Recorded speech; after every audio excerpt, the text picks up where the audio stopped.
امن یجیب المضطر اذا دعا، بھلا بتاؤ تو کون ہے جو مصیبت اور پریشانی میں گرے ہوئے شخص کی فریاد کو سنتا ہے، وَيَكْشِفُ السُّوءَ، اور اس سے اس کی تکلیف کو دور کر دیتا ہے، وَيَجْعَلُكُمْ خُلَفَاءَ الْأَرْضِ، اور تمہیں زمین پر اگلوں کا خلیفہ کرتا ہے۔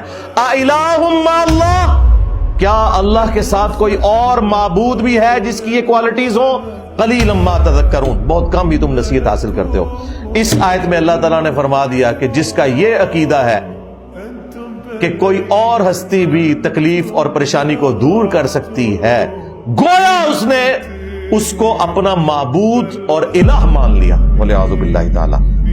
یا شیخ عبد القادر جیلانی المدد کا مطلب سادہ نہیں ہے، اس کا مطلب یہ ہے کہ عبد القادر جیلانی تمہارا معبود ہے، یہ قرآن کہہ رہا ہے۔ الہ مع اللہ،